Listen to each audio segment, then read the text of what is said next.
जी अस्सलाम वालेकुम बेटा. Okay, welcome back again. So I'm gonna continue with lecture number 21. So today we're gonna continue with from lecture number 21, and we were at chapter number 2. Okay, last time we covered planning a business message जिसमें हमने 4 points को cover किया. The first point was objective, the second point was audience, the third point was structuring, and the fourth point was style. I hope you understood the style factor. I delivered. I gave the whole lecture on the style factor. Okay ji. So now I'm gonna write again chapter number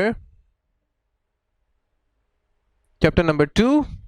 ऐसी है बेटा. उसके बाद जो lecture number है बेटा, lecture number 21. और आज जो हम बेटा टॉपिक कंटिन्यू करने वाले हैं, that's a media and channel.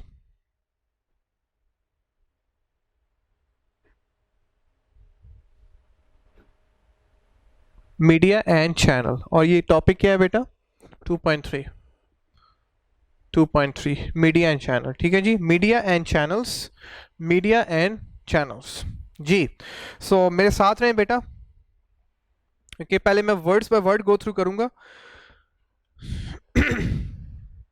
Ji. Introduction. Earlier section reduce the common media and channel use for communication. पहले हम इसको डिस्कस कर चुके हैं, as you know very well audience, we have gone through most of which are acceptable to business communication. ठीक है जी. अच्छा, पहले हमने सिंपल मीडिया और चैनल्स का डिस्कस किया था, लेकिन हम यहाँ पे ये डिस्कस करने वाले हैं कि मोस्टली वो मीडिया और चैनल्स जो हैं वो बिजनेस में भी इस्तेमाल किए जाते हैं. कुछ हम पर्सनल लाइफ में इस्तेमाल करते हैं, लेकिन मोस्टली बिजनेस में भी यूज़ किए जाते हैं. फॉर एग्जाम्पल रिटर्न जो है, अब रिटर्न एक मीडिया है हमारे पास, such as monthly customer statement, annual financial statement and newsletters. Okay, ये different form of business communication है जो हम करते हैं. आगे आप जाके पढ़ेंगे कि डिफरेंट स्टेटमेंट्स होती हैं, एनुअल फाइनेंशियल स्टेटमेंट्स होती हैं, तीन तरह की स्टेटमेंट्स होती हैं. एनुअल फाइनेंशियल स्टेटमेंट, एक बैलेंस शीट होती है, ओके, एक इनकम स्टेटमेंट होती है, कैश फ्लो स्टेटमेंट होती है. ये बेसिकली जो चीज़ें हैं ये आप कैफ में डिटेल में जाके पढ़ेंगे. हम आगे भी शायद इन चीज़ों का टच आने वाला है, डोंट वरी अबाउट इट. क्योंकि कस्टमर स्टेटमेंट होती है जिसमें हम कस्टमर की स्टेटमेंट तैयार करते हैं, उसका पूरा प्रोफाइल तैयार करते हैं. एंड न्यूज़ लेटर्स होते हैं, कंपनीज के न्यूज़ लेटर्स होते हैं जिसमें कंपनी की इन्फॉर्मेशन होती है सारी. ओके, रिटर्न कम्युनिकेशन इस फॉर्म में भी करते हैं, और भी डिफरेंट फॉर्म है जिस तरह हम रिटर्न कम्युनिकेशन करते हैं. उसके बाद बेटा है फेस टू फेस. हम फेस टू फेस भी कम्युनिकेशन करते हैं, और फेस टू फेस में हम मीटिंग के थ्रू नंबर वन हम मेरी जो करते हैं वो मीटिंग करते हैं, या हम इंटरव्यूज करते हैं, या प्रेजेंटेशन करते हैं. मैं आपके साथ क्या कर रहा हूँ बेटा? फेस टू फेस कर रहा हूँ. और आपके साथ जो फेस टू फेस कम्युनिकेशन कर रहा हूँ, आपके साथ जो प्रेजेंटेशन जो मैं प्रेजेंटेशन दे रहा हूँ वो वर्चुअल प्रेजेंटेशन दे रहा हूँ. विजुअल प्रेजेंटेशन भी होती है, जिसे कहते हैं वीडियो कॉन्फ्रेंस भी कहते हैं, वीडियो कॉल भी कहते हैं. ओके जी. अगर अगर वो फिजिकली अवेलेबल है उससे मीटिंग कर लें, अगर फिजिकली अवेलेबल है उससे इंटरव्यू कर. लेकिन अब ये सारी चीज़ें विजुअल होती जा रही हैं, अब मीटिंग्स विजुअल होती जा रही हैं, अब जो है वो इंटरव्यूज भी विजुअल होते जा रहे हैं, और प्रेजेंटेशन भी विजुअल होती जा रही हैं. क्योंकि ड्यू टू टेक्नोलॉजी अब हर चीज़ विजुअल होती जा रही है, रिमोट होती जा रही है. पहले हर चीज़ फिजिकल थी, अब रिमोट हो गई है. फिर उसके बाद ओरल. ओरल में सिर्फ आवाज़ आती है बेटा. ओरल में सिर्फ क्या होता है? आवाज़ आती है. ठीक है. अच्छा, अगर मैं प्रीवियस पॉइंट पे जाऊं तो फेस टू फेस में होता है कि जहां सिर्फ आप अगले बंदे को देख सकते हो, देख सकते हो. No you can see me, no you can visualize me. आप कैमरे के थ्रू मुझे देख सकते हो, आप स्क्रीन के थ्रू मुझे देख सकते हो. जब किसी के साथ मीटिंग करते हो आप उस बंदे को देख सकते हो, जब आप उसको इंटरव्यू करते हो आप उस बंदे को देख सकते हो. तो उसमें उसका देखना, जो कम्युनिकेटर होता है, जो सेंडर होता है, जो कम्युनिकेशन कर रहा होता है, जिसने स्टार्ट की होती है, जो आपसे कम्युनिकेशन करना चाहते हैं, सिर्फ आप कम्युनिकेशन सुनते नहीं है बल्कि उसको देख भी पाते हैं. जब उसको देखना है, that's is called the face to face. Oral में बेटा ये होता है कि सिर्फ आप उसको सुनते हैं. ओके, सिर्फ सुनते हैं. लाइक जिस तरह MP3 है, जिस तरह से टेलीफोन पे जो कम्युनिकेशन होती है. ओके, आप उसको सिर्फ ओरल है for discussion with customer supplier. Oral में सिर्फ हमारी बात होती है, उसका देखना इंपॉर्टेंट नहीं होता, सिर्फ बात करना इंपॉर्टेंट होता है, सिर्फ मकसद इंपॉर्टेंट होता है, सिर्फ मैसेज इंपॉर्टेंट होता है, पर्सन इज नॉट इंपॉर्टेंट. ठीक है, उसको देखना is not important. Electronic communication, ये जो इंटरनेट बेस होती है सारी इलेक्ट्रॉनिक कम्युनिकेशन होती है, सच एज ईमेल आपको पता है ये इलेक्ट्रॉनिक कम्युनिकेशन है. वॉइस मेल्स, जिसमें हम मैसेज रिकॉर्ड, आजकल व्हाट्सएप में वॉइस मेल आ गया कि हम मैसेज को रिकॉर्ड करके फॉरवर्ड कर देते हैं. एंड पेजर्स, ये बेटा पहले टेक्नोलॉजी थी, अभी टेक्नोलॉजी खत्म हो गई है. कि पहले पेजर्स होते थे कि जब मोबाइल्स नहीं होते थे तो पर्सन के पास पेजर होता था, वो अपना नंबर किसी को दे देता था, और जब उस पर्सन ने उसको कांटेक्ट करना होता था तो वो पेजर पे कॉल करता था, उसको वो मिस कॉल आती थी, और फिर वो किसी पीसीओ, पहले पीसीओ होता था, okay, public call office something like that, PCO होते थे पहले, डिफरेंट जगहों पे लोकेटेड होते थे, वहां पे लोग जाके कॉल्स किया करते थे। ठीक है जी। सो ये पुरानी टेक्नोलॉजी है, बहुत पुरानी टेक्नोलॉजी, की बुक आप भी काफ़ी पुरानी हो चुकी है, तो उस वक्त तो शायद ये थी, लेकिन अब तो तकरीबन ही खत्म, ऑलमोस्ट खत्म हो चुकी है। There are no more pages, अब तो एक्चुअल मोबाइल्स हमारे हाथों में है। तो फॉर एग्जांपल डॉक्टर्स और इंजीनियर्स, देखिए पहले ये लोग जो बड़े लोग होते थे, जो हाईली प्रोफेशनल होते, क्योंकि ये एक्सपेंसिव टेक्नोलॉजी थी, तो सिर्फ उन्हीं के पास ही टेक्नोलॉजी वो करती थी, ओके। लेकिन अब तो इल्ला माशाल्लाह, अब तो टेक्नोलॉजी इतनी एडवांस हो गई है कि अब तो इन चीज़ों की जरूरत ही नहीं है। So within the business context there are number of key factor that will drive the most appropriate selection of media channel. ठीक है, आप किन फैक्टर्स के बेस पे किस मीडिया का इंतखाब करना है और किस चैनल का इंतखाब करना है, वो हम पॉइंट डिस्कस करने वाले हैं। ठीक है बेटा, अब वो डिफरेंट कंसिडरेशन बता रहा है कि किन फैक्टर्स की बेस पे, किन वजूहात की बेस पे, कौन सी रीजंस बनेगी, कौन सी वजूहात बनेगी जिसकी बेस पे आपने ओके कौन से मीडिया और कौन से चैनल का इंतखाब करना है। सपोज आपने ईमेल का कब इंतखाब करना है, आपने एसएमएस का कब इंतखाब करना है, आपने लेटर का कब इंतखाब करना है, आपने ईमेल का कब इंतखाब करना है, आपने रिपोर्ट का कब इंतखाब करना है, तो वो ये डिफरेंट फैक्टर्स गिवन है। द फर्स्ट इज टाइम, आपके पास टाइम कितना है। ओके, मैं आपको एग्जांपल देता हूं कि अगर आपके पास सपोज बेटा, मेरी अपनी एक थ्योरी है, अगर आपके पास बेटा 72 घंटे है ना उस कम्युनिकेशन करने के लिए, ओके, तो आप बंदे के पास फिजिकली चले जाएं, नो प्रॉब्लम, क्योंकि टाइम काफ़ी आपके पास, आप उसके बाद अगर जा सकते हैं तो जाएं, ओके। अगर 48 घंटे हैं, ओके, तो आप उस पर्सन को लेटर फॉरवर्ड कर दो, 2 दिन में लेटर पहुंच ही जाता है, physical post office through forward कर दो। अगर 24 घंटे हैं उसको ईमेल कर दो, ठीक है। अगर 12 घंटे हैं तो उसको सोशल मीडिया पे कम्युनिकेशन करो। अगर 6 घंटे हैं उसको मैसेज करो। अगर 1 घंटा है उसको फिर कॉल करनी पड़ेगी। सो ये टाइम का फैक्टर है, हम टाइम की बेस पे मीडिया को डिफाइन करते हैं, ये चैनल को डिफाइन करते हैं कि अगर टाइम ज़्यादा है तो आपकी कम्युनिकेशन सस्ती होगी और आप रिलैक्स मूड में कम्युनिकेशन करेंगे, और मोस्ट लाइकली आप फेस टू फेस कम्युनिकेशन कर सकते हैं। लेकिन अगर आपके पास टाइम नहीं है, then you have to take the assistance of a technology, और फिर आप टेलीफोन के थ्रू या सोशल मीडिया के थ्रू आप कम्युनिकेशन करने वाले हैं। ठीक है जी। So urgency and time available to prepare and transmit, कितना टाइम आपके पास अवेलेबल है उसको प्रिपेयर करने का और कितना टाइम अवेलेबल है उसको ट्रांसमिट करने का, दैट्स अ फर्स्ट फैक्टर। दूसरा है बेटा complexity, okay, use of diagram and combination of media. ठीक है जी, जब इंफॉर्मेशन कंप्लेक्स होती है, जब इंफॉर्मेशन डिफिकल्ट होती है, तो वो थ्योरी के थ्रू एक्सप्लेन नहीं की जा सकती। जिस तरह क्यूएम आपकी थोड़ी टेक्निकल है, डेफिनेटली कंप्लेक्स है, तो वो उसके लिए टेबल बनाए जाएंगे। जिस तरह इंजीनियरिंग फील्ड है, जिस तरह मेडिकल की फील्ड है, तो वो फिगर्स के थ्रू आपको समझाई जाती है, वो टेबल के थ्रू समझाई जाती है, वो ग्राफ के थ्रू समझाई जाती है। सो जो इन्फॉर्मेशन जितनी कंप्लेक्स होती है, अब ये जो इन्फॉर्मेशन है ये आपकी लाइफ की इन्फॉर्मेशन है, ये आपका लाइफ का कोर्स है। तो ये लाइफ का कोर्स है ना, वो लिख के नहीं समझाया जा सकता, या उसकी डायग्राम्स कोई नहीं होती, वो आपको प्रेजेंटेशन दी जाती है। Are you with me?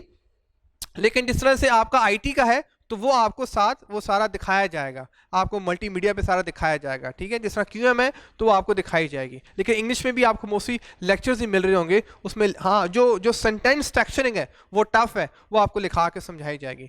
Understand जी? तो ये कहना चाह रहा है कंप्लेक्सिटी, इंफॉर्मेशन जितनी कंप्लेक्स होती है, जितनी डिफिकल्ट होती है, उस हिसाब से आपने डायग्राम्स का इस्तेमाल करना होता है, उस हिसाब से आपने ग्राफिकल चीज़ों का इस्तेमाल करना होता है, विजुअल एड्स का इस्तेमाल करना होता है। अगर इन्फॉर्मेशन सिंपल है तो you are not suppose to use this thing, क्योंकि diagram banana it's a tough phase, ये थोड़ा टफ होता है, क्योंकि जो टेक्निकल डायग्राम्स होती हैं, जो टेक्निकल फिगर्स होती हैं, जो टेक्निकल ग्राफिक्स होते हैं, they consume hell of time.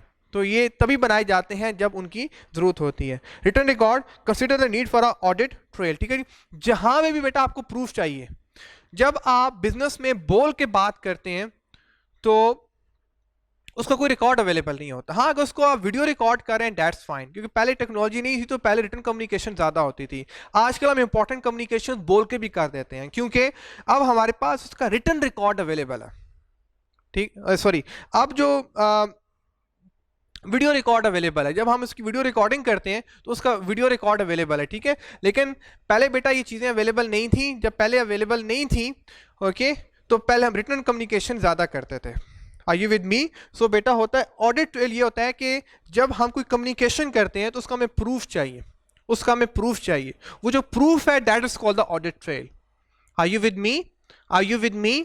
Okay, business communication में बोलने की इंपॉर्टेंस नहीं है, लिखने की इंपॉर्टेंस। इसीलिए आप जब भी कोई बाइंग एंड सेलिंग करते हैं तो आपको रसीद मिलती है, वो जो रसीद मिलती है that's written communication, that's audited. अगर आपने उस बात का रिकॉर्ड नहीं रखना, अगर आपने उसका बात का प्रूफ नहीं रखना, तो जिस बात का आपने प्रूफ नहीं रखना वो कभी रिटर्न कम्युनिकेशन में नहीं लाई जाती। ओके, वो हम सिर्फ बोल के कर देते हैं। लेकिन जहाँ पे आपने उस बात का प्रूफ रखना होता है कि फ्यूचर में कोई हमें प्रॉब्लम हो जाए, या अगर हमने फ्यूचर में कोई उसको सेटल डाउन करना है, तो हमारे पास उसका प्रूफ हो कि पहले हमारी शुरू में क्या नेगोशिएशन हुई थी, पहले हमारी क्या डीलिंग हुई थी। वो जो प्रूफ है वो हमारे रिटर्न फॉर्म में होता है, वो हमारे इनवाइस की फॉर्म में होता है। सपोज आप प्रोडक्ट खरीदते हैं और प्रोडक्ट खरीदने के बाद उसमें कोई डिफॉल्ट आ जाता है, तो आप वो कहते हैं हमें ओरिजिनल रसीद दिखाएं।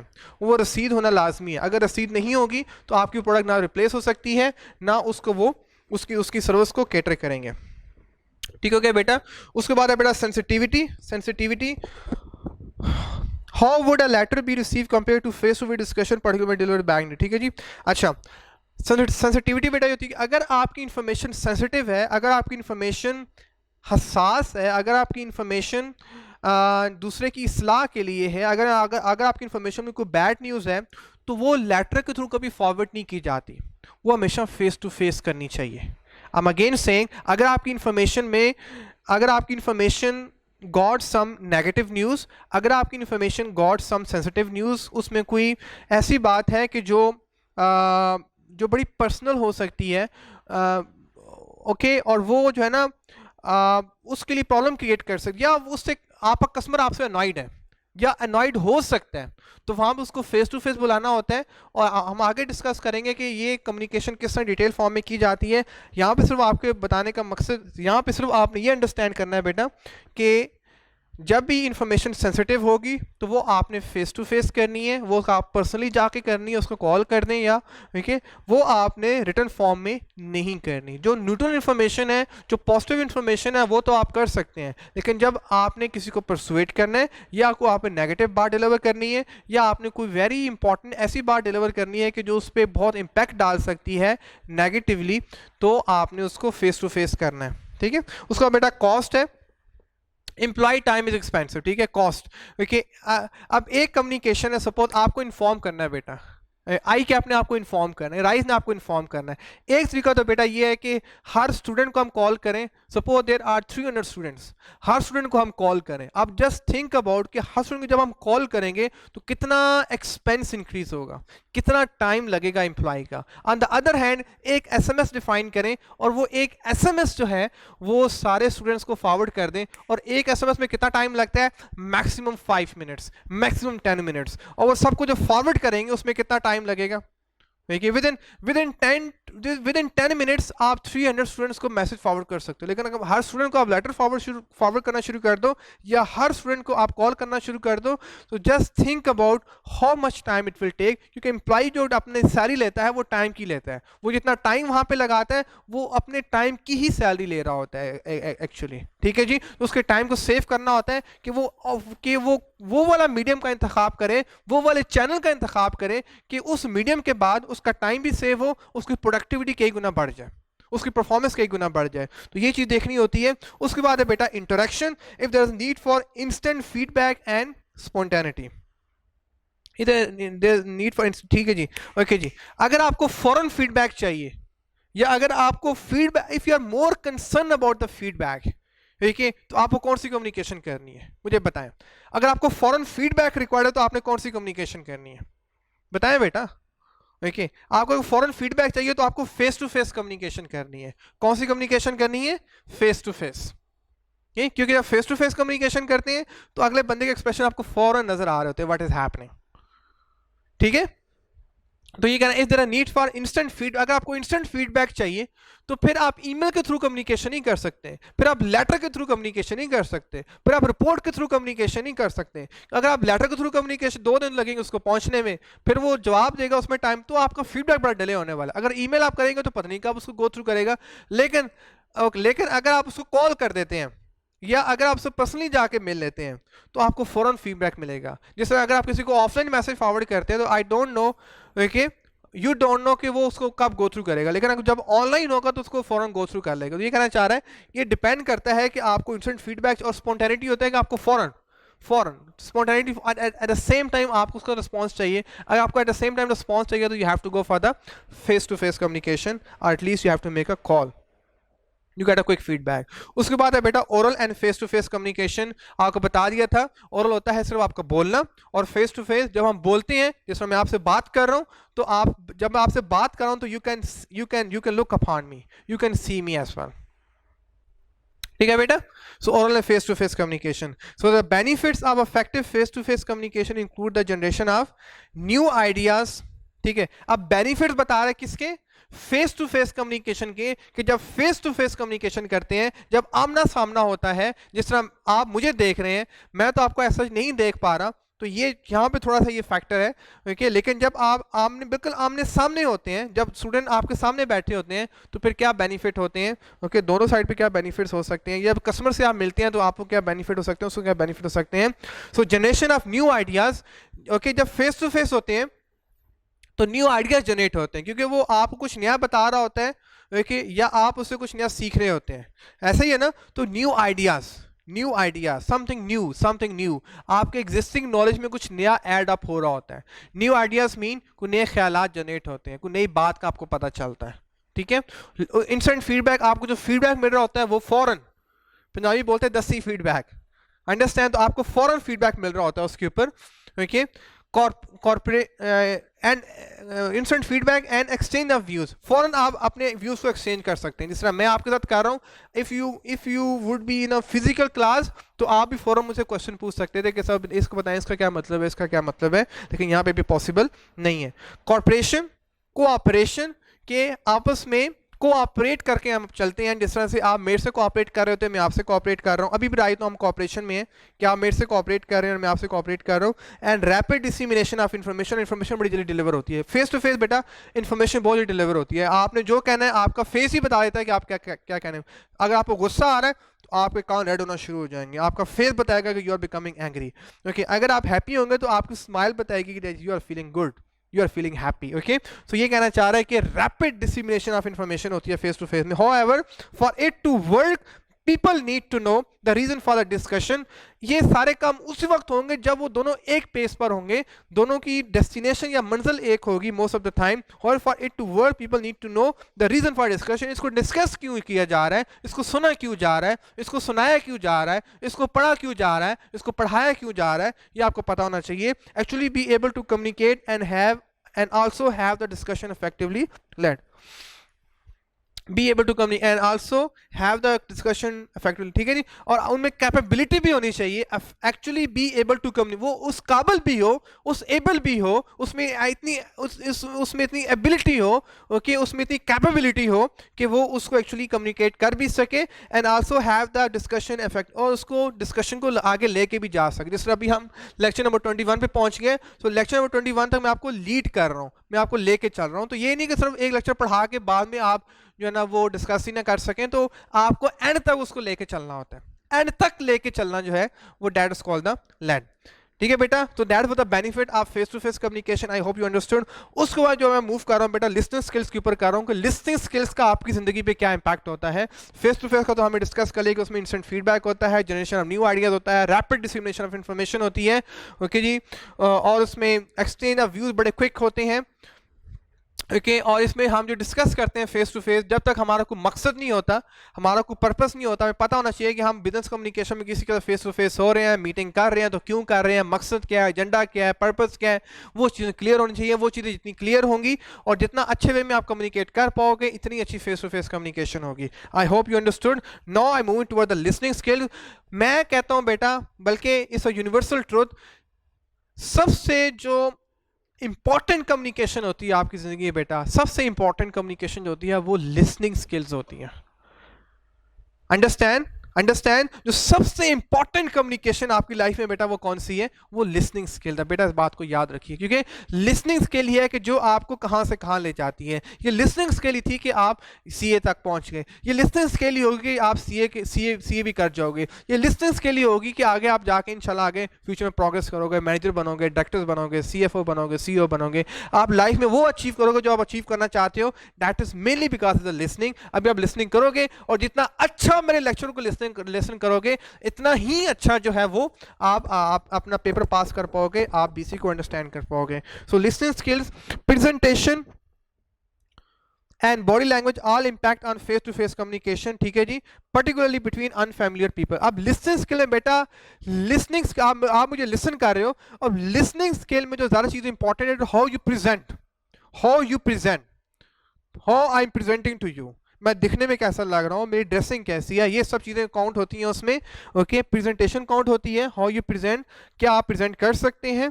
एंड बॉडी लैंग्वेज, आपकी बॉडी लैंग्वेज बड़ी इंपॉर्टेंट है कि आप किस टाइम पे कौन सा जेस्चर दे रहे हो, मेरे हाथों का जेस्चर्स, मेरे फेस का जेस्चर्स, मेरी बॉडी का ये सारा जो मूवमेंट हो रही है ये आप किस तरह से कर रहे हो।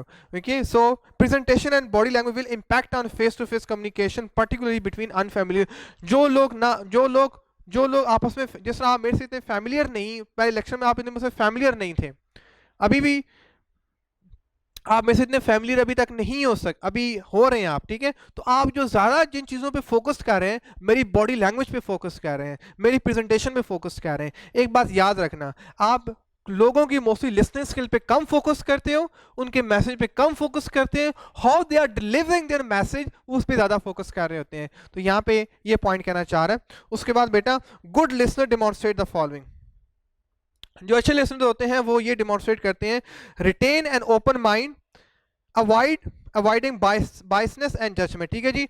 उनका माइंड बिल्कुल ओपन होता है, वो सुनते हुए अपनी पर्सनल चीजें नहीं लेके आते। बायसनेस होता है अपनी पर्सनल चीजें बीच में लेके आ जाना, अपनी पर्सनल जात को बीच में लेके आना, अपने पर्सनल ख्यालात को बीच में लेके आ जाना।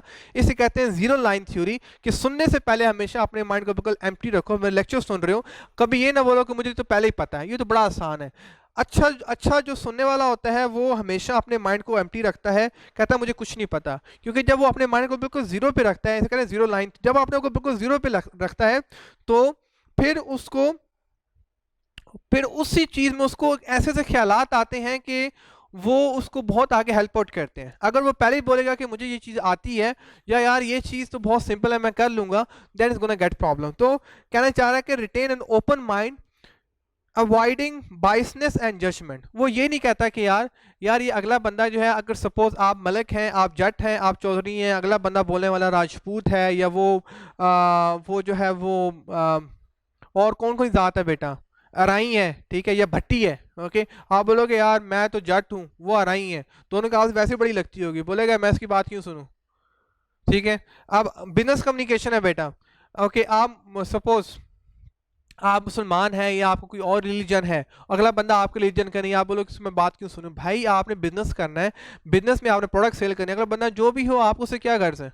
क्या मार्केट जब बोलते हैं, जब फैक्ट्री खोलते हैं तो कहते हैं यार ये प्रोडक्ट सिर्फ जो है ये सुन्नियों के लिए है, या ये प्रोडक्ट सिर्फ शिया के लिए है, या ये प्रोडक्ट सिर्फ जो है वो वहाबियों के लिए है, या ये प्रोडक्ट अहले हदीस के लिए, ये प्रोडक्ट सिर्फ क्रिश्चियन के लिए, ये प्रोडक्ट सिर्फ हिंदुओं के लिए। कभी ऐसा होता है? प्रोडक्ट सबके लिए होती है बेटा। सो बिजनेस में चीज़ें काउंट नहीं होती। तो कहना चाह रहा है retain an open mind, avoiding biases and judgement. दूसरा बेटा, they try to avoid distractions and are aware that attention is typically greatest at the start and end of the discussion, ठीक है जी। वो उस चीज लेक्चर को सुनने से पहले, right no you are listening my lecture को सुनने से पहले, और उनको पता होता है बेटा जो टॉपिक का क्रक्स होता है। मैं आपको बात बताऊं बेटा, आपको मैं लेक्चर डिलीवर कर रहा हूं, जो लेक्चर आपको डिलीवर कर रहा हूं, लेक्चर जब नया टॉपिक शुरू करता हूं तो उसको जो शुरुआत के कुछ 2-4 जो मिनट होते हैं उसमें मेन बात हो चुकी होती है, बाद में उसकी डिस्कशन ही होती है सिर्फ। ओके, उसमें मोस्ट ऑफ द टाइम उसी टॉपिक से रिलेटेड ही कोई नई बात उसमें ऐसा नहीं होती, उसी की डिस्कशन, उसी की एग्जांपल्स होती हैं, उसी का एक्सपीरियंस होता है, लेकिन जो मेन बात होती है वो शुरू में होती है। तो ये कहना चाह रहा है कि वो डिस्ट्रैक्शंस को अवॉइड, जो अच्छे लिसनर्स होते हैं वो अपना मोबाइल स्विच ऑफ कर देंगे, वो बिल्कुल रिलैक्स होकर बैठेंगे, वो कोई भी इन्वायरमेंट ऐसा होगा कि बड़ा कूजी सा इन्वायरमेंट होगा, मतलब वो कोई भी ऐसी चीज़ नहीं चाहेंगे कि जो उनकी लिसनिंग पे नेगेटिवली इम्पैक्ट करें। तो वो सुनने से पहले सारी डिस्ट्रैक्शंस को रिमूव कर देंगे। उनको पता होता है किसी भी टॉपिक की, किसी भी टॉपिक के जो क्रक्स होता है, जो उसका कंक्लूजन होता है, उसका नटशेल होता है, या तो शुरू में होता है और एंड पे होता है। दरम्यान में सिर्फ डिस्कशंस होती हैं, दरम्यान में सिर्फ जो है उसकी एग्जांपल और एलैबोरेशन होती है। अंडरस्टैंड बेटा? तो ये कहना चाह रहा है they try to avoid distractions, वो अपनी डिस्ट्रैक्शंस को अवॉइड कर देते हैं। जो भी चीज़ें उनको डिस्ट्रैक्ट कर सकती हैं लेक्चर सुनने से, या जो भी आपने सुनना है वो उनको अवॉइड करते हैं, बिल्कुल उनको स्विच ऑफ कर देते हैं most of the time, and are aware that attention typically greatest at the start and end of discussion. उसके बाद they are interested and make an effort, वो उसको सुनने में बड़ा इंटरेस्ट रखते हैं, उनकी क्यूरियोसिटी होती है, क्योंकि उनका वो जज्बा होता है, क्योंकि उनका वो इंथ्यूजियाज्म होता है, वो गोल होता है, तो वो उसको बड़ा इंटरेस्ट लेके सुनते हैं। Have a radar for picking up the main ideas by distinguishing between supporting ideas and key issues. ठीक है जी, have a radar for picking the main ideas. बेटा वो उनका जो माइंड होता है वो रडार की तरह, रडार बेटा ऐसे होता है, ऐसे घूम रहा होता है, ऐसे उसको जहां से सिग्नल मिलते हैं वहां से कैच कर लेता है। अब आपने बीसी गो थ्रू करनी है तो आपने रडार अपना फिक्स नहीं करना कि सर मुझसे आपने सीखनी है, इसको ऐसे मूव ऑन करो। आपको जहां से बीसी की इंफॉर्मेशन मिले जस्ट गेट द इंफॉर्मेशन, आपको जहां से बीसी की इंफॉर्मेशन मिले जस्ट गेट द इंफॉर्मेशन। आपको लाइब्रेरी से मिलती है, get from the library. Okay, आपको इंफॉर्मेशन मिलती है गूगल से, get the information from the Google, from the YouTube, from different sources. Okay, just don't rely upon, ये वक्त नहीं है एक सोर्स पर रिलाई करने का। Try to get as many sources as you can to get to know about that topic। ठीक है जी, तो ये कहना है have a radar for picking up the main idea। वो main idea को pick करने के लिए different sources का इस्तेमाल करते हैं by distinguishing between supporting evidence and key issues। ठीक है, by between supporting evidence and, वो हर एक से हर एक की सपोर्ट भी ले रहे होते हैं और हर एक के एविडेंसेस भी गो थ्रू कर रहे होते हैं। वो डिफरेंट सोर्सेज से सारे आइडियाज गैदर करके फिर अपना माइंड डेवलप करते हैं कि एक्चुअल वर्सेस स्टोरी। ठीक है, क्योंकि मैं भी इंसान हूं, I can also make a mistake, you are also human, you can also make a mistake. तो अगर मैं कोई एक्सप्लेन करने में आपसे कोई if I do some mistake, तो आप उसको ऑनलाइन भी चेक कर सकते हैं। Okay, so this is how the communication moves on. ठीक है, क्योंकि टू एरर इज ह्यूमन, कोई भी कम्युनिकेटर परफेक्ट नहीं। Again I am saying I can also have some mistakes. Okay, so try to go through as many sources as you can. Okay, ताकि अगर एक इंसान किसी पॉइंट को मिस कर गया तो आप उस आइडिया को किसी सपोर्टिंग एविडेंस से ले सको। ठीक है, I hope you understood this point. Okay, they wait before interruption, वो ऐसा नहीं होता कि फौरन सवाल आया फौरन जवाब आ गया, वो ऐसे नहीं करते। अच्छे लिसनर होते हैं वो ऐसे नहीं करते, वो वेट करते हैं इंटरप्शन से पहले, वो पहले इंटरप्ट नहीं करेंगे। ठीक है, पहले पूरी बात सुनेंगे। और मोस्ट ऑफ द टाइम बेटा ऐसे होता है कि आपका जो सवाल होता है आपका जवाब आगे आ रहा होता है, क्योंकि बेटा जो बोलने वाला होता है, अच्छा कहते हैं बेटा जो लिसनर्स का माइंड है वो 4 टाइम्स ज्यादा आगे चल रहा होता है as compare to the speaker. अगर आप मुझे सुन रहे हो तो आपका माइंड आगे आगे भागी जा रहा है, 4 times your mind is working faster than me, क्योंकि मैं जो बोल रहा हूं मैं अपनी एनर्जी लगा रहा हूं सिर्फ बोलने के ऊपर। ठीक है, लेकिन जो सुनने वाला है उसकी एनर्जी सारी लग रही है सुनने के ऊपर। ओके, जब सुनना होता है तो आप रिलैक्स होकर सुन रहे हो तो आपका माइंड ज्यादा वर्किंग कर रहा है। जब आपका माइंड ज्यादा वर्किंग कर रहा है तो आपका माइंड आगे आगे भाग रहा होता है, तो आपको कई से क्वेश्चंस आ रहे होते हैं कि जिनका जवाब आगे होता है। 90% बेटा रिसर्च है कि जो आपके क्वेश्चंस होते हैं till the end of a topic, till the end of a discussion, उसका जवाब आपको मिल चुका होता है। तो ये कहना चाहते अच्छे लिसनर उनको पता होता है कि लेट अस वेट, मुझे जवाब कहीं ना कहीं इसका मिल जाएगा, कहीं ना कहीं मिल जाए। अगर लेक्चर खत्म होने के बाद भी आपको जवाब नहीं मिला, अगर पूरी डिस्कशन होने के बाद भी आपको जवाब नहीं मिला, then you have a right to put a question, then you are suppose to interrupt the speaker और प्रेजेंटर। बट उसके बाद critical listening, assess what the other person is saying by identifying potential bias, omissions and assumption। critical listening। ठीक है जी, हाँ इसमें बेटा जो अच्छे लिसनर्स होते हैं वो इस चीज़ को भी जज कर रहे होते हैं कि जो बंदा बात कर रहा है इसमें उसका कोई पर्सनल इंटरेस्ट तो नहीं है। क्रिटिकल लिसनिंग होता है कि वो उसमें से मकसद को भी जज कर रहे होते हैं कि जो बंदा बात कर रहा है इसमें पर्सन का कोई पर्सनल ऑब्जेक्टिव तो नहीं है, वो अपना पर्सनल कोई चीज़ तो नहीं आपसे अचीव करना चाह रहा। जैसे मैं आपको डिलीवर कर रहा हूं तो मेरा मकसद सिर्फ और सिर्फ आपको बिजनेस कम्युनिकेशन गो थ्रू करना है, आपको पास कराना है। हाँ, कोई ऐसी कम्युनिकेशन होती है कि जहाँ पे आपसे कम्युनिकेशन तो की जा रही होती है लेकिन बिहाइंड द सीन ऑब्जेक्टिव होता है कि यार मेरा मकसद अचीव हो जाए।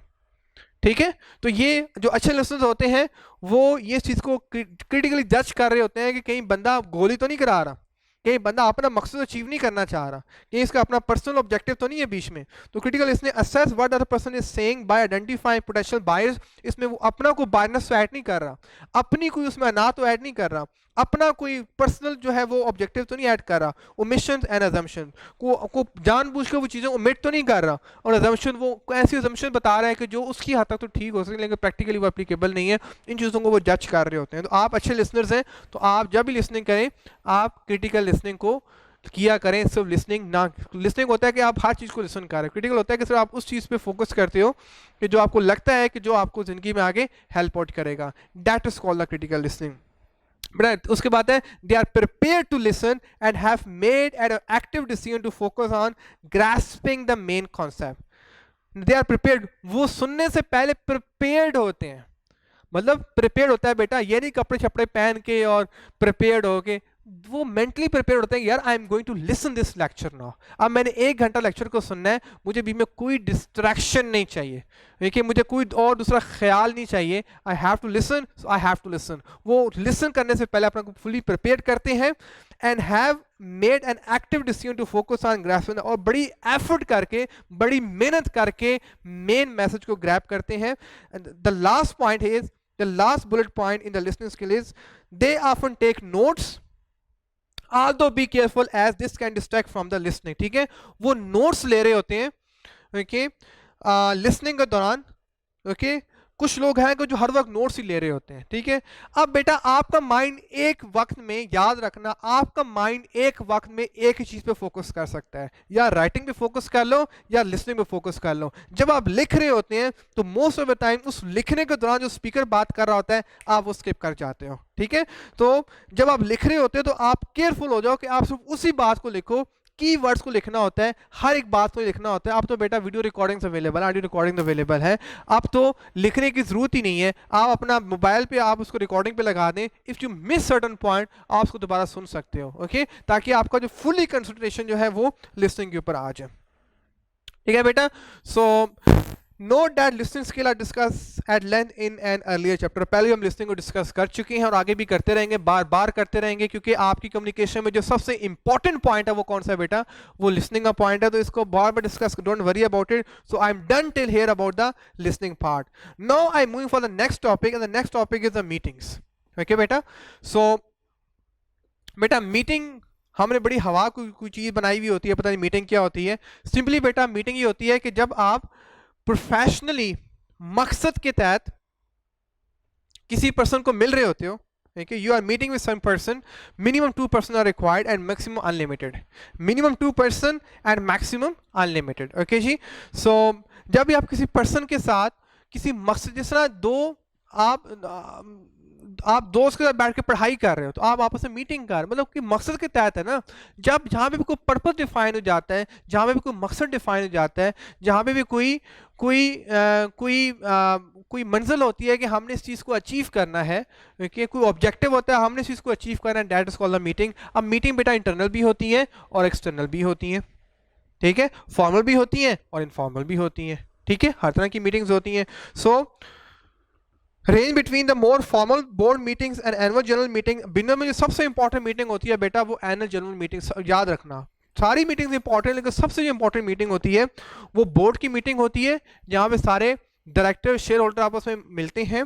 और एनुअल जनरल मीटिंग ये एक सालाना मीटिंग होती है, that is the most important meeting of all the meetings with share holders too much more informal team meeting. ठीक है, तो ये शेयर होल्डर्स के साथ होती है, और जो दूसरी जो इनफॉर्मल मीटिंग आप कुलीग के साथ डेली बेसिस पे करते हैं।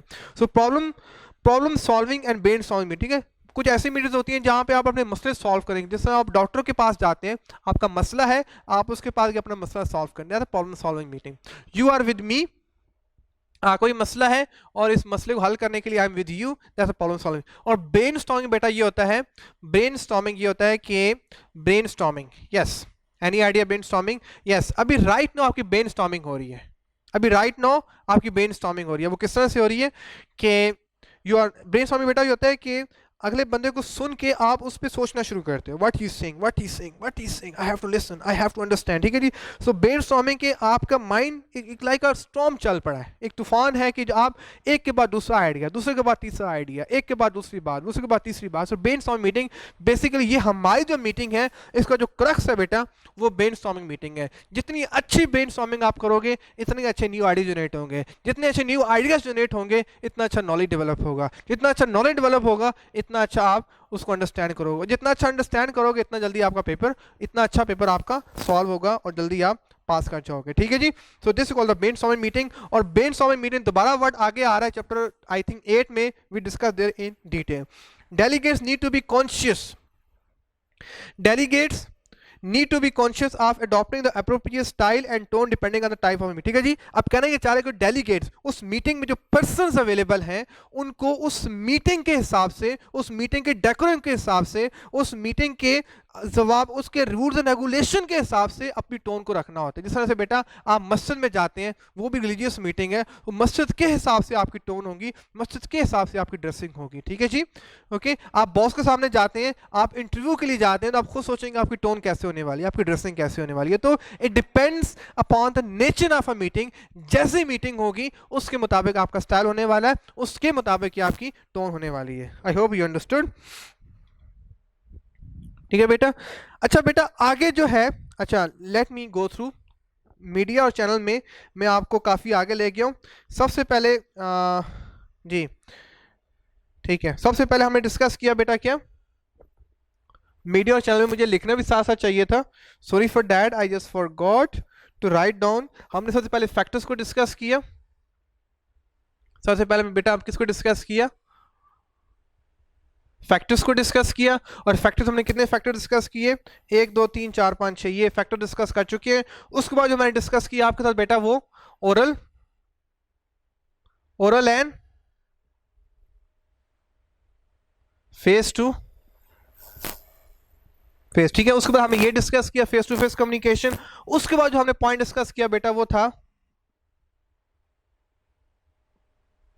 लिसनिंग स्किल्स, ओके ये डिस्कस किया। उसके बाद जो मैंने डिस्कस किया बेटा, उसके बाद जो डिस्कस किया वो हमने डिस्कस किया मीटिंग्स को डिस्कस कर लिया, ठीक है बेटा। अब उसके बाद बेटा मैं थोड़ा जल्दी से पहले आपको, उसके बाद जो पॉइंट आ रहा है वो आ रहा है सारा, ये आगे कमेटी के सारे पॉइंट्स आ रहे हैं। कमेटी का पॉइंट बेटा मैं आपको लास्ट में डिस्कस करने वाला हूँ। पहले मैं आपको ब्रीफली बता दूं कि टाइम ब्रीफिंग्स क्या होती हैं, सॉरी टीम ब्रीफिंग्स क्या होती हैं, कॉन्फ्रेंसेस क्या होते हैं, इंटरव्यूज़ क्या होते हैं, ठीक है जी। मैं आपको कमेटी में लास्ट में लेके जाने वाला हूँ प्लीज़। उसके बाद मैं किस पे गया बेटा, सबसे पहले मैंने फैक्टर डिस्कस किए। उसके बाद जो मैं जिस पॉइंट पे गया वो oral and face to face communication. उसके बाद मैंने आपको लिसनिंग स्किल्स बताई। उसके बाद मैंने आपको मीटिंग्स का बताया। अब मैं आपको कमेटी फिलहाल डिस्कस नहीं कर रहा, अभी मैं जो आपको लेके जा रहा हूँ बेटा वो टीम ब्रीफिंग पे लेके जा रहा हूँ, क्योंकि it's relatively shorter to understand, वो थोड़ा सा लेंथी हो जाएगा, उसको मैं बाद में डिस्कस कर देता हूँ। तो टीम ब्रीफिंग्स क्या होती है वहाँ से कंटिन्यू करते हैं जी बेटा। So let me with me, are you with me, are you with me? Okay, so we are gonna go word by word. So team briefings are common in the modern working environment as an aid to increasing commitment and understanding of the workforce, ठीक है जी। आजकल team briefings होती हैं। Team briefing बेटा simply ये होती है कि कंपनी को मसला दरपेश आया, ओके अब हर पर्सन के पास जाके बताया नहीं जा सकता कि, या कोई भी इंस्ट्रक्शन देनी है, कोई भी न्यू पॉलिसी है, तो हर एम्प्लॉय के पास जाके नहीं बताया जा सकता कि आज हमने ये डिसाइड किया, ये हुआ, ये हुआ, ये हुआ। तो हम एक मीटिंग कॉल करते हैं, पूरी टीम को बुलाते हैं और एक पर्सन आता है, वो जो अथॉरिटी में like he could be a manager, he could be a director, he could be a boss, he could be any person who is given authority to communicate with the rest of the team and to let them know कि what we have made a decision, ठीक है जी। So team briefing ये होती है कि the management had decided something new or something new happen in the company, are going to happen something, a new project, something like that, कि जो हर team के हर बंदे को पता होना चाहिए, ठीक है। उस उनको बताने के लिए a person comes and he briefs to the rest of the team that this is what we have decided or this is what we are going to do, so that's called the team briefing. आप एक पूरी team को brief करते हो, okay shorts brief होता है बेटा, shorts ही फॉर्म में डिस्क्राइब कर देना what we are going to do in the near future और what has happened okay, and what is happening right now. They are also used to communicate management decisions in the hope that will reduce disruptions. ठीक है जी, ठीक है जी, and limit rumors with respect to policies, plans, progress and personal. यही कहना चाह रही है, उस बात को बार बार रिपीट कर रहे हैं. They are also used to communicate management decisions. कि मैनेजमेंट जो डिसाइड करती है, मैनेजमेंट जो फैसले करती है, ठीक है, in the hope that will reduce disturb. ठीक है, मैनेजमेंट जो फैसले करती है वो अपने पास ही रखने होते हैं, बल्कि सबको बताने होते हैं ताकि कंफ्यूजन क्रिएट ना हो, ताकि रूमर्स क्रिएट ना हो, ताकि अफवाहें क्रिएट ना हो. तो जब भी मैनेजमेंट को डिसाइड करती है, वो सारी टीम को कॉल करती है, ओके, और टीम को डिस्कस कर देती है, टीम को बता देती है, एक्सप्लेन करे this is what we have decided. तो जब उस मैनेजमेंट को कोई पर्सन आके सबको डिस्कस कर देता है, बता देता है, तो टीम जो है वो फिर ओके हो जाती है, टीम कंफ्यूजन में नहीं होती. यही कहना चाह रहा है कि डिस्ट्रप्शंस खत्म हो जाती हैं, रूमर्स खत्म हो जाती हैं विद रिस्पेक्ट टू पॉलिसी. जो न्यू पॉलिसी बनाई होती है, न्यू प्लान डिफाइन किए होते हैं, न्यू कोई प्रोग्रेस की होती है वो बता दी जाती है, और पर्सनल इशू जो है वो सारे डिस्कस कर दिए जाते हैं. तो कोई अभाम नहीं रहता, कोई उसमें एम्बिग्विटी नहीं रहती, कोई उसमें प्रॉब्लम ऐसा नहीं रहता, और टीम को पता होता है this is what has happen. शीशे की तरह हर चीज़ बिल्कुल साफ हो जाती है. जब हर चीज़ साफ हो जाती है तो फिर हर टीम का हर एम्प्लॉय जो है वो बड़ा कॉन्फिडेंट होता है, बड़ा ट्रस्ट करता है कंपनी को. I am getting the complete and right information. ठीक है जी. So many team will have a weekly team meetings. Many team will have a weekly team meeting. So most of the time weekly meetings होती हैं जिसमें पूरे week में क्या हुआ और नेक्स्ट वीक में हमने क्या करना है, to do list next week में, and what we have done in the past, वो हम उस पर डिस्कस करते हैं. ठीक है जी. So I am done with the team briefing. उसके बाद बेटा है कॉन्फ्रेंसेस. अच्छा, टीम में बेटा ये होता है कि एक ही मकसद के तहत, एक ही ऑर्गेनाइजेशन में, एक ही छत तले सब लोग इकट्ठे होते हैं और उसमें वो डिस्कशन चल रही होती है. That's called team briefing. ठीक है. अब कॉन्फ्रेंस में होता है कि कोई ऐसा इशू है कि जो वर्ल्ड वाइड इशू है, या ऐसा इशू है कि जिस तरह से बेटा अब ये पोल्यूशन का इशू है, पोल्यूशन का इशू है. अब पोल्यूशन का इशू जो है डॉक्टर्स के लिए भी है, पोल्यूशन का इशू इंजीनियर्स के लिए भी है, पोल्यूशन का इशू चार्टर्ड अकाउंटेंट्स के लिए भी है, पोल्यूशन का इशू बिजनेसमैन के लिए भी है, पोल्यूशन का इशू बैंकर के लिए भी है. अब ये ऐसा इशू है जो सबके लिए है. लाइक ट्रैफिक जैम का इशू है, ये सबके लिए है. तो लाइफ में कई ऐसे इश्यूज हैं, बल्कि मोस्टली ऐसे इश्यूज हैं कि जो कॉमन इश्यूज हैं, सॉरी, उन कॉमन इश्यूज को डिस्कस करने के लिए ओके, फिर हम किसी भी पर्सन को कॉल कर सकते हैं. कोई भी पर्सन आकर अपनी सजेशन दे सकता है. वो डॉक्टर भी हो सकता है, वो इंजीनियर भी हो सकता है, क्योंकि उसके लिए कुछ स्पेशल एक्सपर्टीज नहीं चाहिए. वो कोई भी पर्सन आके अपना पॉइंट ऑफ व्यू एक्सप्लेन कर सकता है. तो कॉन्फ्रेंस में होता है कि जहाँ पे हर प्रोफेशन के लोग आते हैं और वो अपना पॉइंट ऑफ व्यू देते हैं, अपनी ओपिनियन जनरेट करते हैं, अपने डिसीजंस देते हैं. तो इसमें जरा टीम ब्रीफिंग में जो स्कोप जो होता है वो लिमिटेड होता है. यहाँ पे बात भी लिमिटेड होती है, जो उस टीम की हद तक होती है, जो उस ऑर्गेनाइजेशन की हद तक होती है, वो उस डिपार्टमेंट की हद तक होती है. लेकिन जो कॉन्फ्रेंस होता है, कॉन्फ्रेंस जो होती है, ये वर्ल्ड वाइड फिनोमेना भी हो सकता है, ये नेशनल फिनोमेना भी हो सकता है, ये लोकल फिनोमेना भी हो सकता है, लेकिन होता है ये कॉमन फिनोमेना है most of the time. So conferences are used as a way for bringing together a large membership spread over a wide area such as trade unions, professional bodies or accounting networks. ठीक है जी, accountancy networks. ठीक है जी. So इसमें जो है ना वो जो नेटवर्क होता है बड़ा स्प्रेड होता है. जिससे आप चार्टर्ड अकाउंटेंट्स की बात करूं, चार्टर्ड अकाउंटेंट्स, अब once to become a chartered accountant, तो आप में से कोई दुबई चला जाएगा, आप में से कोई सिंगापुर चला जाएगा, आप में से जिसको जहाँ चांस मिलेगा ही इज गोना. जब आप मल्टीपल जगहों पे चले जाते हैं, विद डिफरेंट सेक्टर्स आप जॉब कर रहे होते हैं, विद डिफरेंट जॉब डिस्क्रिप्शन आप काम कर रहे होते हैं, और अगर आई कैप आपको कोई मतलब कोई मीटिंग कॉल करता है, ओके, सो अब यहाँ पे भी जो कॉन्फ्रेंस होने वाली, यहाँ पे भी जो मीटिंग होने वाली है वो भी कॉन्फ्रेंस की शेप में होने वाली है, क्योंकि हर एक एक्सपीरियंस डिफरेंट है, हर एक ऑब्जेक्टिव डिफरेंट है, हर एक का बैकग्राउंड डिफरेंट होने वाला है, हर एक डिफरेंट डोमेन में काम कर रहा होगा. तो this is also a sort of okay a conference. I hope you understood this concept, conference. उसके बाद बेटा आ जाए इंटरव्यूज के ऊपर. Interviews are another form of, अच्छा सॉरी, मीटिंग्स होगी. उसके बाद मैंने बेटा डिस्कस क्या किया, उसके बाद क्या डिस्कस किया, कॉन्फ्रेंसेस. क्या डिस्कस किया, conferences. Are you with me? क्या डिस्कस किया, conference. I am done with all of this topics. उसके बाद बेटा मैं डिस्कस कर रहा हूँ वो इंटरव्यूज को डिस्कस कर रहा हूँ, इंटरव्यूज को डिस्कस कर रहा हूँ. इंटरव्यूज जी, Interviews are another form of face-to-face communication commonly employed for such as, ठीक है, ये अदर फेस टू फेस जब भी इंटरव्यू करते हैं तो फेस टू फेस तो होते हैं, फेस टू फेस चाहे फिजिकल फॉर्म में हो चाहे विजुअल फॉर्म में हो। विजुअल फॉर्म में जब हम ऑनलाइन डिस्कशन करते हैं आपस में, ठीक है जी। सो इंटरव्यू में आपने अगले बंदे को देखना होता है, टेलीफोन पे इंटरव्यू नहीं हो सकता बेटा, फेस टू फेस देखना होता है अगले बंदे को। तो other form of face to face communication commonly employed for users such as grievance interview, disciplinary interview, staff appraisal meeting, recruitment selection interview, ठीक है।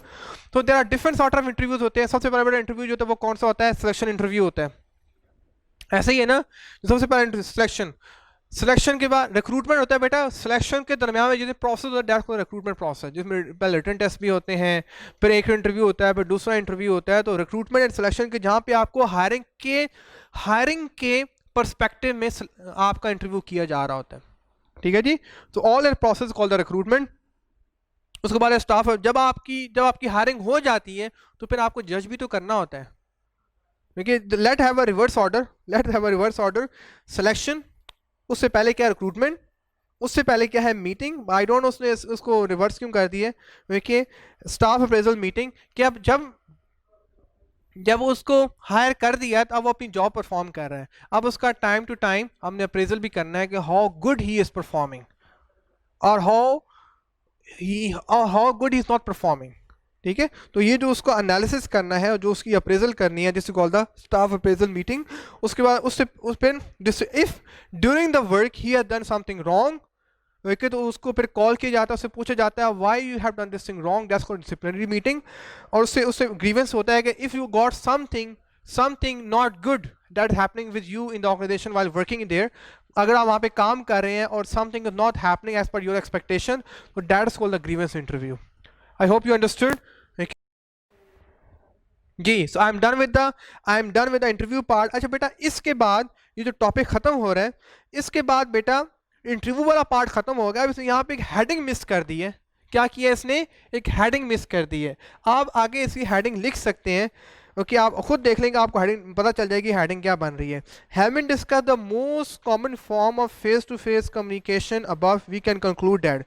आगे बेटा कर लें advantages and disadvantages of face to face communication, ठीक है बेटा।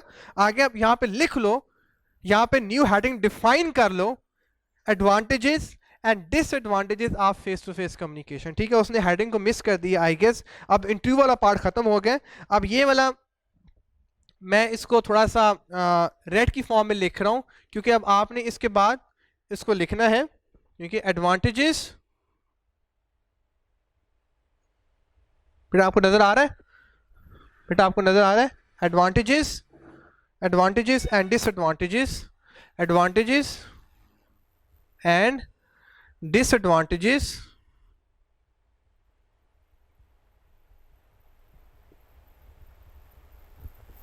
of face to face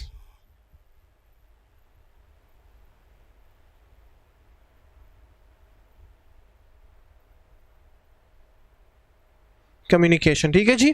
ये आपने बाद में हेडिंग डिफाइन करनी है, खुद डिफाइन करनी है। ये जहां पे टॉपिक खत्म हो रहा है उससे पहले इंटरव्यू के बाद जो नेक्स्ट पैराग्राफ है, having discuss the most common form of face to face business communication above, we can conclude that, ठीक है, we can conclude that, okay. इस पैराग्राफ से पहले आपने हेडिंग लगा लेनी है, advantages and disadvantages of face to face communication. जी, एडवांटेजेस क्या है? Okay, the advantages of oral communication. आप फेस टू फेस तो ठीक है, आप उस पर्सन को देख सकते हो, लेकिन जब उससे आप बात कर रहे हो तो उसके क्या advantages? Advantages of oral communication include इस टाइमलीनेस, फौरन मिलती है, फौरन टाइमलीनेस के जब आप उस पर्सन को सुन रहे हो तो आपको उसी टाइम पे जैसे ही वो बात करता है फौरन आपको वो कम्युनिकेट कर रहा है, फौरन वो आपको कम्युनिकेट कर रहा है। स्विफ्ट एंड इमीडिएट फौरन होती है।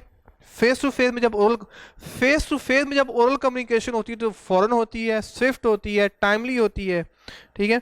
इंटरेक्शन होती है, आपकी उससे इंटरेक्शन होती है। जब फेस टू फेस होते हैं हम, अगर आप मेरे साथ फेस टू फेस होते हैं तो अभी इंटरेक्शन, फिजिकल इंटरेक्शन होती है। फ्लेक्स, उसके मुताबिक आप अपने आप को चेंज कर देते हो। जनरेट इंस्टेंट फीडबैक, आपको फौरन दस्ती फीडबैक मिल रहा होता है, फौरन फीडबैक मिल रहा होता है। And combines normal sign with the verbal sign, क्योंकि जब आप फेस टू फेस होते हैं तो आपकी बॉडी भी आपका साथ दे रही है। ये ना हो कि आपकी बॉडी कुछ और कह रही है ओके, और आप बात कुछ और कर रहे हैं, आपकी बॉडी का आपका साथ देना बहुत लाजमी है। जो लोग कॉन्फिडेंट होते हैं, बात याद रखना, जो लोग कॉन्फिडेंट होते हैं उनकी बॉडी उनका साथ दे रही होती है। अंडरस्टैंड जी। ये बेटा उसके बाद है disadvantages of face to face communication. ये the disadvantages can include misperception. Misperception, आगे परसेप्शन पूरा टॉपिक गिवन है, परसेप्शन क्या होती है, बस यहाँ अभी सिर्फ ये अंडरस्टैंड कर लो मिसपरसेप्शन कि मैं जिस एंगल से, जिस जाविये से बात कर रहा हूँ, ज़रूरी नहीं कि आपने उसी जाविये को अंडरस्टैंड किया हो। आप अपने अपने जाविये, अपने बैकग्राउंड, अपने मुताबिक, अपनी लाइकनेस, अपनी डिसलाइकनेस के मुताबिक आप उसको अंडरस्टैंड कर रहे हो।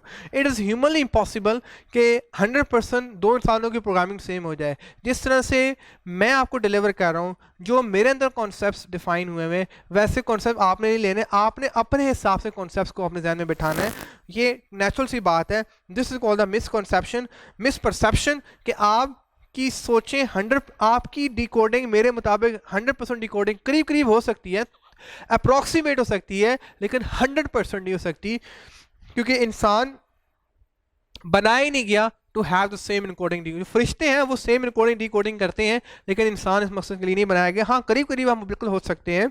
सो can include misperception and lack of audio. जब आप बात करते हैं तो अगर आपका रिकॉर्ड नहीं है, अगर आपने उसको वीडियो रिकॉर्डिंग नहीं की, ऑडियो रिकॉर्डिंग नहीं की, तो आपने बात की तो बात खत्म हो गई, तो उसके बाद कोई उसका प्रूफ अवेलेबल नहीं है। मेमोरी कैन बी अनट्रस्टवर्दी, ठीक है। अब आपने उसको सुना है तो आप उसे भूल भी सकते हैं, तो ये कहना चाह रहे हैं मेमोरी कैन बी अनट्रस्टेड। आपने ज़्यादा मेमोरी पर रिलाई नहीं करना। The need for spontaneity, the need for spontaneity क्या होती है बेटा, this is the biggest problem, कि आपको सिचुएशन के हिसाब से फौरन कम्युनिकेशन करनी। सपोज बिजनेस कम्युनिकेशन बात करूं, आप अभी बैठे हुए थे, फौरन बॉस आपके पास आया, within 10 minutes you have to give presentation on this topic. अब 10 मिनट में फ़ौरन बात करना, फ़ौरन टॉपिक समझाना बड़ा टफ हो जाता है। आप खुद सोचें कि आप क्लास में बैठे हैं, टीचर बोले हाँ जी बेटा अभी आ जाएं, अभी जो मैं लेक्चर, यस बेटा ऐसा होता है। If you would be here in face to face communication physically, I would ask you अभी आपने क्या समझा, let be on the stage, let discuss in front of the audience. अब उस टाइम पे जो स्पॉन्टेनिटी है आपकी, वो बड़ी देखनी होती है कि आप सिचुएशन को फौरन कितना हैंडल कर सकते हो, जो मोस्ट लाइकली बहुत डिफिकल्ट होता है। शुरू में आप लैक ऑफ कॉन्फिडेंस में ज़रूर होते हो। तो लैक ऑफ स्पॉन्टेनिटी, आप में स्पॉन्टेनिटी की प्रॉब्लम होती है, आप स्पॉन्टेनियस होना बड़ा डिफिकल्ट होता है, क्योंकि लेस प्लानिंग टाइम, आपके पास टाइम ही नहीं है उसको प्लान। जब आप उसको प्लान ही नहीं प्रॉपर कर पाएंगे तो आप कम्युनिकेशन भी प्रॉपर नहीं कर। The fact that dominant personalities can prevail rather than the most logical and objective outcome. The fact that dominant personality can prevail, होता बेटा ये है कि फेस टू फेस, जिस तरह से आप 5-10 दोस्त आपस में बैठे हुए, तो most of the time even colleagues हैं, टीम मेंबर्स हैं, जो ज़्यादा आउटस्पोकन होता है, जो ज़्यादा बोलने में अच्छा होता है, क्योंकि जो ज़्यादा कम्युनिकेशन में अच्छा होता है, वो सब पे हावी हो जाता है। तो ये कहना चाह रहा है कि dominant personalities can be rather than the most logical and objective outcome, ठीक है। जो लोग बेचारे, उनके पास बात करने को भी होती है, उनके पास अच्छी लॉजिक्स भी होती हैं, लेकिन उनके पास अच्छी कम्युनिकेशन नहीं होती, उनके पास कॉन्फिडेंस नहीं होता, तो वो फिर जो डोमिनेंट पर्सनैलिटीज़ है वो उनके ताबे हो जाती हैं। जो डोमिनेंट पर्सनैलिटीज़ है वो ज़्यादा कम्युनिकेशन करना शुरू कर देती हैं, तो उनको मौका नहीं मिलता कि ऑन अ पॉइंट भी वो एक्सप्लेन कर सकें, डिलीवर कर सकें। And the fact it can be more difficult to control the process with a large number of individual, ठीक है जी। 10 को कंट्रोल करना आसान है, 20 को कंट्रोल करना रिलेटिवली मुश्किल है, 50 को और डिफिकल्ट है, और 100 को बहुत ही डिफिकल्ट है। जितनी ऑडियंस बड़ी तो जाएगी, उनको कंट्रोल करना इतना ही टफ होता है, स्पीकर के लिए, प्रेजेंटर के लिए, बोलने वाले के लिए। अंडरस्टैंड जी। तो ये कहना, these are the disadvantages of face to face communication. I hope you understood till here. अब बेटा जो कमेटी वाला जो टॉपिक है, ओके, इंशाल्लाह ये मैं in the next lecture is gonna be like 22 इंशाल्लाह। इसमें से एक टॉपिक रह गया, and that's a committee that I am gonna discuss in the next lecture number 22. I hope you understood. Okay, study well, work hard, best wishes for you, take care, Allah Hafiz.